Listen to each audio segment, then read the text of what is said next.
His oldest son is the actor Linus Roache.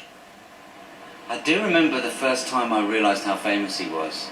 Went to the Isle of Man. He was judging a beauty contest, and they'd emptied out this huge open-air swimming pool. I mean, it felt like Wembley Stadium to me. And I remember as he was walking through the crowds, we got out of the car and we walked through these sort of barricaded crowds into the middle of this swimming pool up onto the platform. And I was holding his hand, and there were thousands of people screaming and grabbing at him, and I thought, my God, this is just my dad, you know.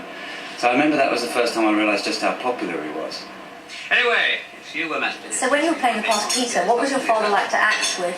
He was great, and he was very inventive, and we used to rehearse at home, you know. We'd come back in the evening and go through the scenes, and because it's very fast. I mean, it's faster now the way they shoot the street than it was then, but even then it felt pretty quick. You know, you got a couple of days rehearsal and then a technical run through, and then you were in front of cameras. But he was like, you know, always thinking of not so much jokes but tricks we could do. I remember, you know, he said, right, you know, I was saying I needed to go out or something, and he said, I'll give you some money, and he sort of flipped a 50p coin across the room. But he was like, you know, we can't do this over and over, you've got to catch it. So, and I remember this sequence where we were playing chess and we went into an arm wrestle, and it was a bit like we were doing a bit of stage fighting, because we got the crash of the board going over and table going over. And he was I remember him really being, you know, he was really into it, and I really enjoyed doing it, actually acting it out.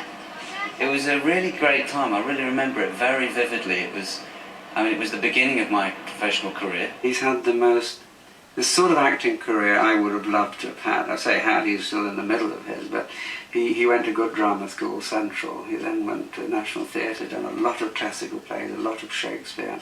He had all that behind him. He's been extremely good. He often says to me, oh, if I did it again, I'd do what you did. You know, which is very sweet of him. But then he's done what he's done, and he's done it brilliantly. And I don't know, there must have come a point where he could have left and taken another path. But he must have also realised it's a good thing, he's got a good thing going, and what's wrong with it?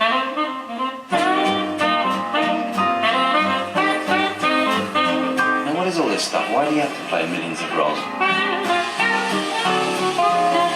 It's a good income, it's a good job, I think it's great, so why not?